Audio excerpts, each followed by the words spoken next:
गीत है में कौन लड़का आ लड़की दोनों प्रेम प्रेम खराब ना लेकिन प्रेम में जो उड़ा कूद जाओ तो पहले बताओ तो समझिए आप प्रेम खराब ना हो प्रेम तो वो हो कि बड़े से बड़े लड़ाई को प्रेम से हम विराम दे सकते हैं लेकिन कौन लड़का रहल कलर का हो सुतत रहलू तो गुड नाइट कहत रहलू सवेरे आँख खुलते फोन लगा के गुड मॉर्निंग अब हम महका लगली का कहत बा याद धरावत अरे पहले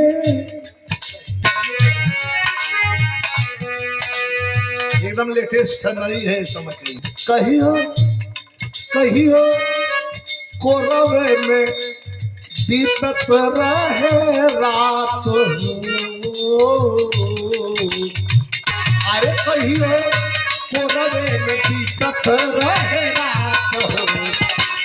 अब तब बने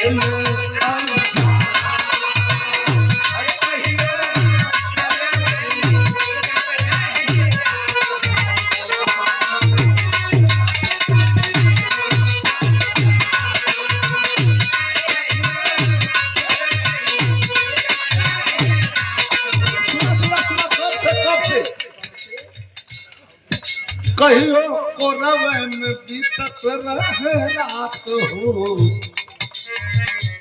अब तब बनेलू अनजान अब कहो कि ना चाहिए हम जानत हई अरे जब से गईल बलनुआ के साथ हो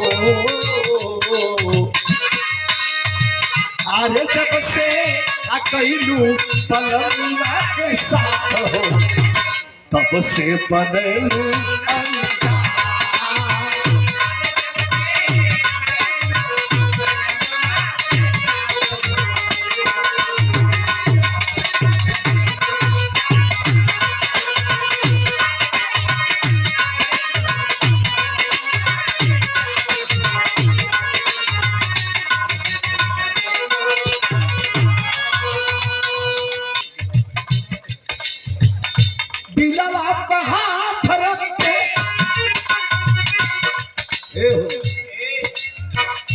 दिलवा पे हाथ रख के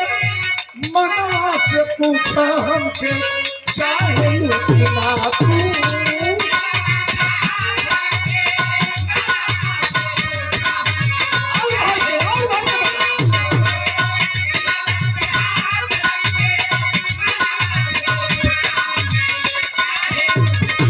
अरे अपन बनावल घर अरे आपन बनावल घरवा अपना ही हाथे गोलिया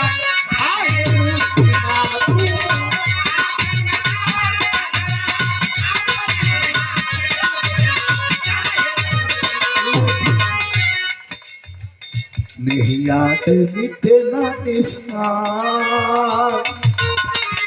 नहीं याद मिटे ना निशान जब से